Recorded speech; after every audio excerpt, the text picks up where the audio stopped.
अब कहते हैं कि परिचय भी सहन करते हैं और अपने आत्मा का ध्यान भी करते हैं। ये मूल गुण में शामिल नहीं है परिचय सहन करने।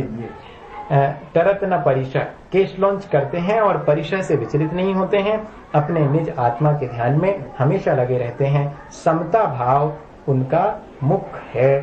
तो अरि और मित्र, शत्रु और मित्र में, महल और स्मशान में, कंचन और कांच में अर्थात सोने और सामान्य कांच में, निंदा और स्तुति में, इन सब में, और या कि कोई अर्घावतारण अर्घ के द्वारा पूजा करे या कि कोई अस्सी का प्रहार करे अर्थात तलवार भी उनके ऊपर चढ़ाए, तब भी वे समता भाव रखते हैं। ये उनकी अपनी उत्तर गुण कहलाते हैं। परिचय सहन करना, आत्म ध्यान करना और समता भाव रखना, ये सब एडिशनल है, उसमें ऑप्शनल है, या कहना चाहिए उनके अपने स्वभावगत ही ये हो जाते हैं 28 मूल गुण के अलावा। इस तरह 28 मूल गुण का वर्णन हो गया। अब और परिचय और क्या चीजें वो साथ में शामिल उनके और हैं, तो कहते तप तपें द्वादश धरें ब्रशदश रत्नत्रय सेवें तर सदा, मुनि साथ मेवा एक विचरें चहे नहीं भव सुख कदा। यो है सकल संयम चरित सुनिए स्वरूपाचरण, अब जिस होत प्रगटे आपनी निधि मिटे पर की प्रवृत्ति से। इसके अलावा जो हमने कहा कि परिचय विजय भी करते हैं, समता भाव भी रखते हैं, आत्मा का ध्यान करते हैं, कहते तप भी तपते हैं। 12 प्रकार के तप, अनशन, औमोदरी, वृत्ति परिसंख्यान, रस परित्याग, विविक्त संयासन, काय क्लेश, ये बाह्य तप हैं। इनको बाह्य तप इसलिए कहते हैं क्योंकि ये बाह्य वस्तुओं के आलिंबन, त्याग और ग्रहण पर निर्भर करते हैं और बाह्य लोगों के लिए दिखाई भी पड़ते हैं। इसके अलावा जैन धर्म के अलावा अन्य बाह्य मत वाले भी इनको चूंकि करते हैं, इसलिए इन 3 विशेषताओं के कारण ये बाह्य तप कहलाते हैं। और अंतरंग में प्रायश्चित, विनय, वैयाव्रत, स्वाध्याय, ध्यान और विसर्ग, ये अंतरंग तप कहलाते हैं। तो वो अंतरंग तप भी धारण करते हैं। इस तरह से बहिरंग और अंतरंग तप दोनों प्रकार के 6 तप 12 तप करते हैं। और धरें ब्रश दश, ब्रश का मतलब है यहाँ पर धर्म। तो 10 प्रकार का जो धर्म है अर्थात उत्तम, क्षमा, मार्दव इत्यादि, इन 10 धर्मों का पालन करते हैं। रत्नत्रय सेवें सदा, और हमेशा सम्यक दर्शन, ज्ञान, चारित्र इनको ही पालन करते रहते हैं। और ऐसे मुनि महाराज जो उत्तम सैनन के धारी होते हैं, विशेष प्रकार की योग्यता से युक्त होते हैं, वे एक अकेले भी विहार करते हैं, अन्यथा समूह में ही विहार करते हैं। पंचम काल में एक अकेले विहार करने का निषेध है, समूह में ही विहार करने का महाराज कर रहे थे, एक्सेप्शन में भी पॉसिबल, लेकिन एक अकेले विचरण करने की परमिशन पंचम काल में नहीं है। पंचम काल में तो समूह में ही विचरण करेंगे, 1-2 महाराज कम से कम है वो रहेंगे। चाहे नहीं भाव सुख कदा, और विशेषता ये है कि संसार के सुखों की अब उनको कोई आकांक्षा नहीं है। वे विचरण भी करते हैं तो किसी संसार के सुख के लिए नहीं करते हैं, वे अपने आत्म सुख की दृष्टि से विचरण करते हैं। इस तरह से ये सकल संयम कहलाता है। 28 मूल गुणों का बाह्य में पालन करना और अंतरंग में वीतरागता रखना, ये सकल संयम कहलाता है। महाराज जी ऐसा कोई नियम है कि एक जगह पे दिन से ज्यादा नहीं रहेंगे? हाँ, उसमें है कि चातुर्मास में 4 माह तक रहेंगे, अन्य दिनों में जो है 1 माह 2 माह तक रहेंगे। अच्छा। छोटे शहर में, छोटे गांव में 1 दिन 1 रात रहेंगे, बड़े में 5 दिन रहेंगे। तीर्थ स्थानों पर चाहे जितने समय रह सकते हैं, किसी कारण विशेष से एक स्थान पर बहुत समय तक गुरु की आज्ञा से रह सकते हैं। ये इस तरह के नियम बने हुए हैं उसमें। मुख्य तो ये है कि उस स्थान विशेष से लगाव नहीं होना चाहिए और उसे छोड़ करके या अपनी सुख सुविधा फैला ली वहां पर और रहने लगे मठ बना करके, तो कहते वो नहीं, अनियत विहार होना चाहिए। इस तरह से ये सकल संयम है। 2 प्रकार का संयम होता है, सकल संयम और एक विकल संयम, विकल चारित्र और सकल चारित्र। विकल चारित्र वो कहलाता अनुव्रत रूप जो श्रावक का है, और सकल चारित्र 5 महाव्रत रूप जो मुनि महाराज जी का है। ये सकल चारित्र जिसको प्राप्त हो जाता है, महाव्रत जिसको प्राप्त हो जाते हैं, अब वो अपने राग द्वेष परिणामों को जीत करके जब आत्मस्थ हो जाता है, चर्या नहीं करता बाहर की, तब उसको स्वरूपाचरण चारित्र होता है। ये संयमाचरण चारित्र है। चारित्र 3 प्रकार का है, सम्यक्त्वाचरण चारित्र, संयमाचरण चारित्र और स्वरूपाचरण चारित्र। सम्यक दर्शन के साथ जो सम्यक दृष्टि के आचरण में निर्मलता आती है वो सम्यक्त्वाचरण चारित्र कहलाता। फिर उसके बाद अनुव्रत और महाव्रत रूप जो चारित्र है वो संयमाचरण चारित्र कहलाता। फिर संयमाचरण चारित्र में निष्णात होकर के जब कोई मुनि आत्मस्थ हो जाता है और राग द्वेष परिणामों को जीत लेता है, तब वो स्वरूपाचरण कहलाता है, अपने स्वरूप में जो लीन। अब बाह्य क्रियाएं उसने बिल्कुल टोटली बंद कर दी हैं, ध्यानस्थ हो गया। तब उसके स्वरूपाचरण चारित्र जिस होत प्रगटे आपनी निधि मिटे पर की प्रवृत्ति से, समस्त जितनी भी बाह्य प्रवृत्ति है वो सब समाप्त हो गई है, निवृत्ति रूप स्वरूपाचरण चारित्र में लीन हो गए, जिसके द्वारा अपनी आत्मा की निधि अब उनको प्रकट होने वाली है। क्या करते हैं वो आत्मा में लीन होकर के? जिन परम पैनी सुबुद्धि छैनी दारी अंतर भेदिया वर्णादि अनुरागादि ते निज भाव को न्यारा किया, निज माही निज के हेतु निज कर आपको आपई गयो गुण गुणी ज्ञाता ज्ञान गेय मझार कछु भेद न रहा। ध्यान की ऐसी अवस्था उनको प्राप्त हो जाती है, इतनी विशुद्ध अवस्था प्राप्त हो जाती है कि वे परम पैनी अर्थात उत्कृष्ट रूप से श्रेष्ठ, पैनी मतलब सौर, बुद्धि अर्थात प्रज्ञा रूप छेनी को डाल करके और भेद करते हैं। किस चीज का भेद करते हैं? अपने आत्मा से द्रव्य कर्म, भाव कर्म, इन सब का वर्णादि अनुरागादि है। बाह्य में जो वर्ण हैं, रूप रस गंध इत्यादि जो द्रव्य कर्म हैं, और अंतरंग में जो भाव कर्म राग आदि हैं, उन सबको अपने आत्मा से पृथक करने की प्रक्रिया शुरू कर देते हैं। इस तरह ये शुक्ल ध्यान में पहुंचने वाली प्रक्रिया हो गई, जिसके द्वारा कर्म, भाव कर्म और द्रव्य कर्म दोनों जो है नष्ट होना शुरू हो गए हैं। अब वो क्या करते हैं? अपने ही भीतर निज माही, निज के हेतु, अपनी आत्मा के लिए ही, और निज कर अर्थात अपनी आत्मा के द्वारा ही, अपनी आत्मा में, अपनी आत्मा के द्वारा, अपनी आत्मा के लिए आपको आप ही गए हो। अब वे अपने द्वारा अपनी ही आत्मा को ग्रहण करने की प्रक्रिया में लग गए हैं, जहां गुण और गुणी अर्थात ज्ञान और आत्मा ये दोनों एक में एक हो गए हैं। उसका भेद ही नहीं रहा गुण और गुणी का। जहां जानने वाला, जानने की क्रिया और जो जानने योग्य पदार्थ है वे सब एक में एक हो गए। अर्थात आत्मा ही ज्ञेय है, जानने योग्य है, आत्मा ही ज्ञाता है, आत्मा ही ज्ञान रूप है। इस तरह ज्ञान, ज्ञाता और ज्ञेय तीनों जो है कोई भेद नहीं रहा, इतनी लीनता आ गई। हमारे लिए तो जब ध्यान करते हैं तो किसी न किसी चीज का आलम्बन लेते हैं, वो चीज पर होती है, हम कुछ अलग होते हैं, ध्यान की प्रक्रिया अलग होती है। कहते नहीं, अब जो है जानना, जानने वाला और जानने की क्रिया तीनों एक में एक हो गई। ज्ञाता भी आत्मा है, ज्ञेय भी आत्मा है और ज्ञान रूप भी आत्मा ही है। ध्यान की ये अत्यंत एकाग्र अवस्था शुक्ल ध्यान की है। इस तरह स्वरूपाचरण चारित्र को प्राप्त करके वे ध्यान में लीन हो जाते हैं। तब फिर और आगे स्थिति क्या होती? जहाँ ध्यान ध्याता ध्येय को न विकल्प वच भेद न, जहाँ चिद भाव कर्म चिदेश करता चेतना क्रिया, तहाँ तीनों अभिन्न अखिन्न शुद्ध उपयोग की निश्चल दशा प्रगति, जहाँ दृढ़ ज्ञान व्रत ये तीन धा एक ही दशा। शुद्ध उपयोग किसे कहते हैं? कहते उपयोग की तीन अवस्थाएं होती हैं। जब हमारा उपयोग विषय कषाय की तरफ जाता है तब वो अशुद्ध उपयोग कहलाता है। जब हमारा उपयोग बाह्य धर्म की प्रवृत्तियों में लगा रहता है तो धर्मानुराग जब हमारा होता है तब वो शुभोपयोग कहलाता। जब हम राग द्वेष से रहित होकर निरुपराग हो जाते हैं तब वो शुद्धोपयोग की अवस्था है। वही अवस्था यहाँ स्वरूपाचरण चारित्र के प्राप्त होने पर बन जाती है। शुद्ध उपयोग में क्या होता है? जहाँ ध्यान, ध्याता और ध्येय, ध्येय भी आत्मा है, ध्याता भी आत्मा है और ध्यान स्वयं आत्म स्वरूप है। ये इन सब के बीच में कोई विकल्प नहीं रह जाता। वच भेद न, जहाँ वचन के द्वारा कहे जाने वाला कोई विकल्प ही नहीं, वचन का विकल्प भी नहीं रह गया है। और चिद भाव कर्म, अपना आत्मा ही अब कर्म हो गया। चिदेश कर्ता अर्थात अपना आत्मा ही जहाँ कर्ता हो गया। चेतना ही आत्मा ही क्रिया हो गई। कर्म, कर्ता और क्रिया, किसी ना कोई करता है तो उसका कोई ना कोई कर्म है और उसकी कोई ना कोई क्रिया है। तो कहते कर्ता भी आत्मा है और उसका कर्म भी आत्मा है, उसकी क्रिया भी आत्मा रूप है। तीनों जो है तीनों अभिन्न हो गए, अब भेद रहित है। अखिन्न अर्थात जिसमें कोई डिवाइडेशन नहीं, अखंड हो गई है। ऐसी जो शुद्ध उपयोग की निश्चल दशा है अर्थात एकदम स्थिर अवस्था प्राप्त हो जाती है, जहाँ की अब दृग अर्थात दर्शन, ज्ञान, व्रत अर्थात चारित्र, ये तीनों जो है एक मेघ अभेद रूप हो जाते हैं। अभी तक वे जो 28 मूल गुण के रूप में भेद रत्नत्रय का पालन कर रहे थे, अब उनका वो रत्नत्रय अभेद रूप हो गया है।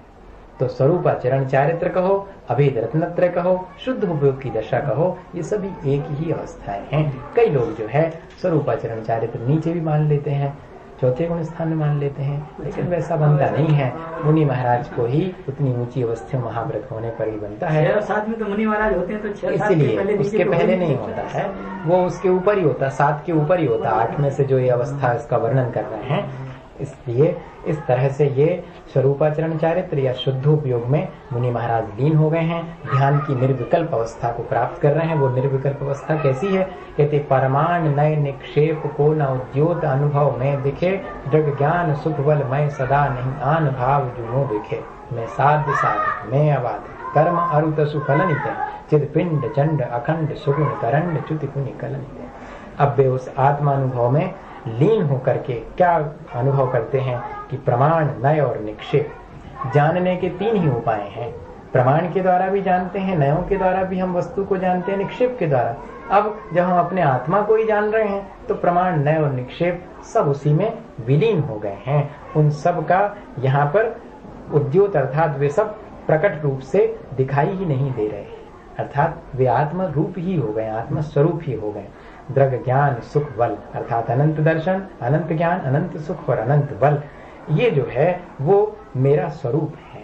इसके अलावा और अन्य जो भी भाव हैं, नहीं आन भाव जो मोक्ष है, मुझे और किसी भाव की आवश्यकता नहीं, मेरे भाव है ही नहीं। मेरा तो अनंत दर्शन, अनंत ज्ञान, अनंत चतुष्टय ही मेरा है और मैं साध्य हूँ, मैं ही साधक हूँ और अबाधक कर्म रूप सुफलनित है और मैं कर्म और उसके फल से अबाध अर्थात विकल्प रहित हूँ। अब न मुझे कर्म करने के और न कर्म के फल से प्रभावित होने की आवश्यकता है, आत्मस्थ हो गए हैं। इस तरह से मैं ही साध्य और मैं ही साधक, मेरी आत्मा ही मेरा साध्य है और मेरी आत्मा ही साधक है उस साध्य को प्राप्त करने वाला।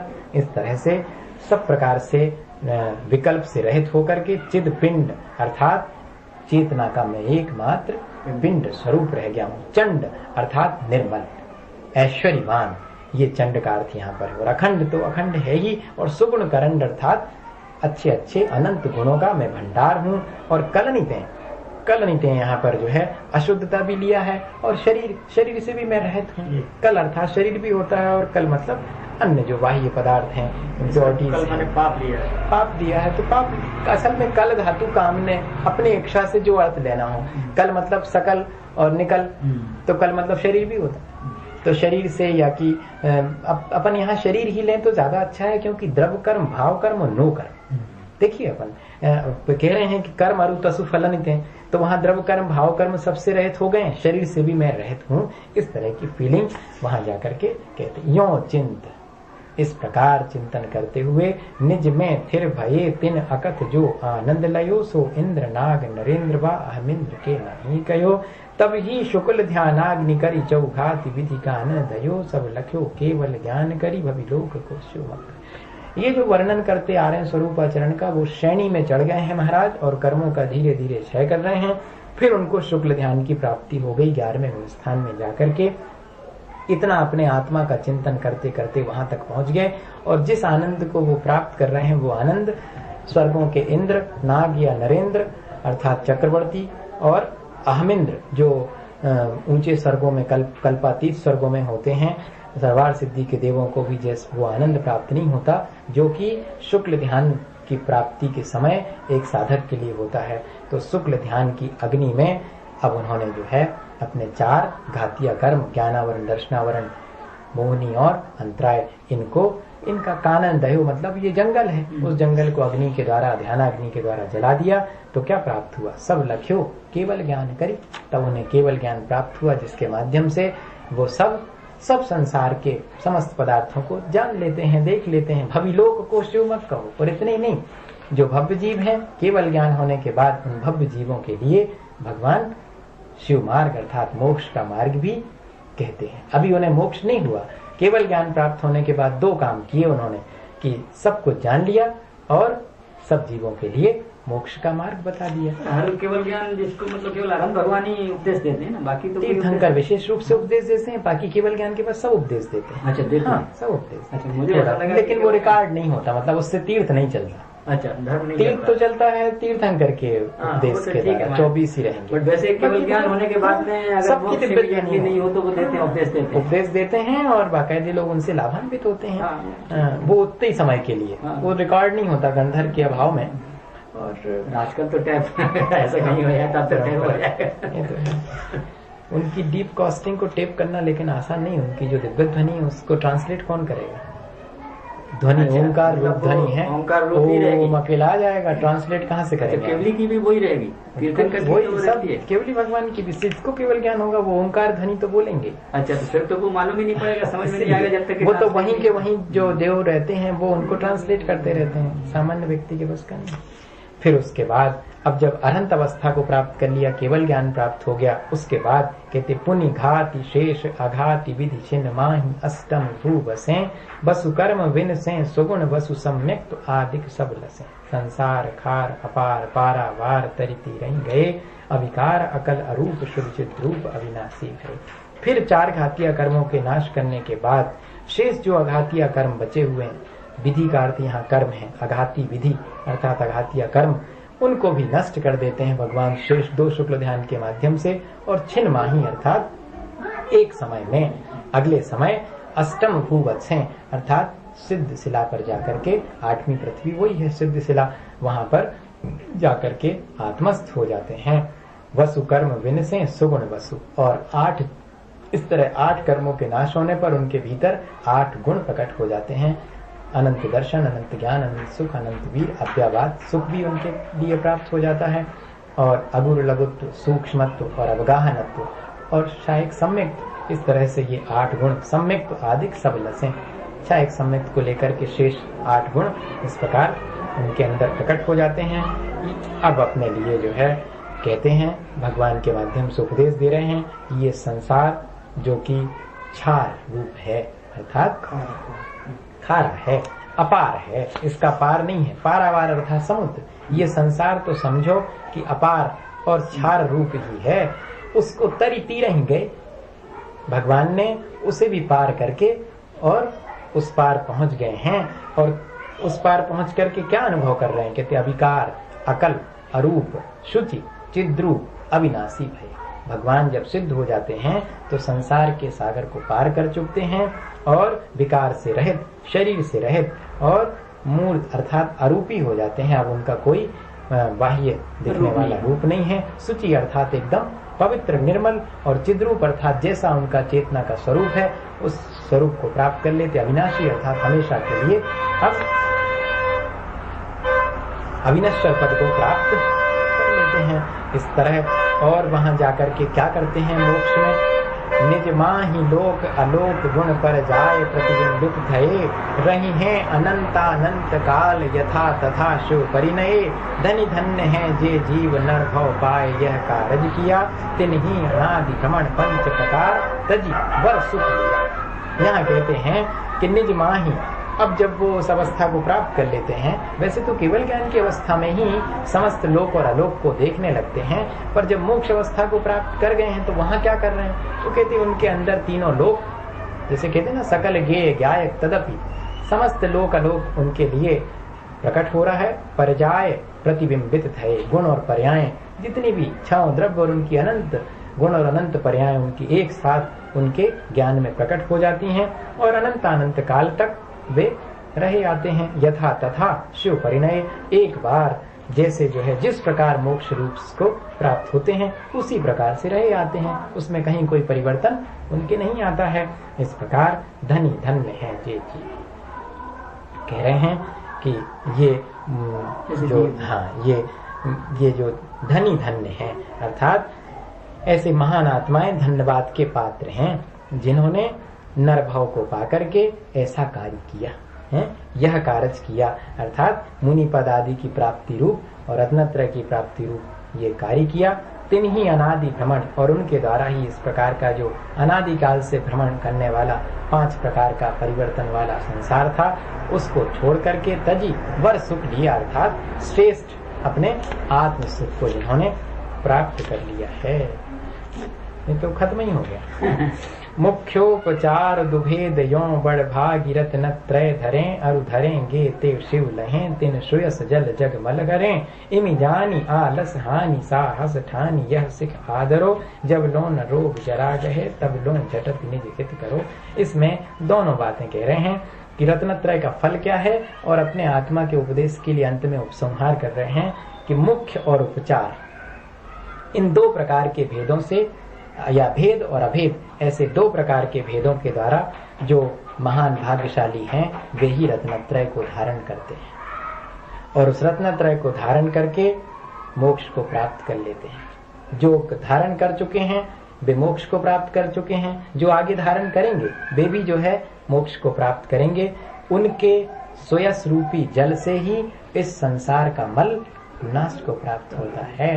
वे जो है अपने उस मोक्ष पद को प्राप्त करके हम सब जीवों के लिए भी मोक्ष मार्ग पर लगाने के लिए उपदेश देते हैं। उनका उपदेश क्या है? कहते ये उपदेश है कि इतना सब जान करके, आलस छोड़ करके, साहस धारण करके यह हमारी शिक्षा सम्मान पूर्वक ग्रहण करो, इस शिक्षा का आदर करो। तुम उस शिक्षा को इग्नोर मत करो, सुन करके मत बैठो। आदर वही कहलाएगा शिक्षा का कि हम उस शिक्षा के अनुरूप अपने जीवन को पालन करें। क्या शिक्षा है कि जब नो न रोग जरा गए, जब तक शरीर में कोई व्याधि नहीं हुई या बुढ़ापा नहीं आया है तब तक जो है झटती एकदम तत्परता पूर्वक अपने आत्मा का हित कर लेना चाहिए। ये शिक्षा इसके द्वारा दी गई है। और अंतिम शिक्षा क्या देते हैं? यह राग आग दहे सदा ताते समामृत से ये चिरभजे विषय कषाय, अब तो त्याग निज पद वे, कहाँ रचो पर पद में न तेरो पद यही, क्यों दुख सहे अब दौल हो सुखी स्वपद रचि, दाव मत चूके है। ये आखिरी सीख दे रहे हैं कि राग द्वेष जो है वो आग की तरह हैं जो निरंतर इस जीव को जलाते रहते हैं।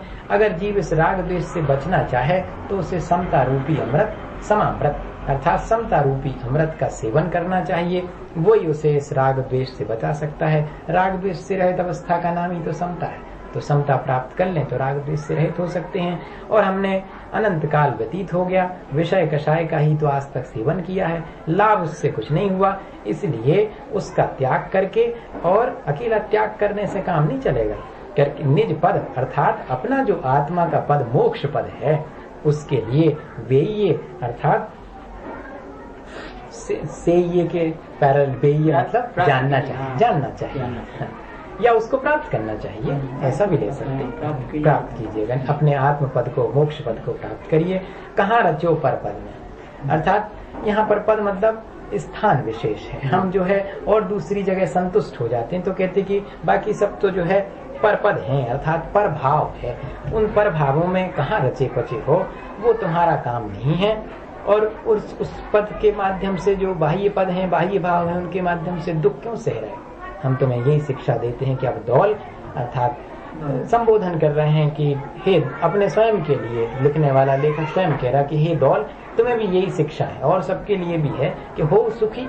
अगर सुखी होना चाहते हो तो हो, और कैसे होगे सुखी? स्वपद रचि, अपने आत्म पद में रचो अर्थात उसमें सिद्ध पद में लगो, उसी में लग जाओ, उसी की रुचि करो, दाव मत चूको। अब ये जो दाव मिला हुआ है उसको चूकना नहीं चाहिए, अर्थात उसका लाभ ले लेना चाहिए।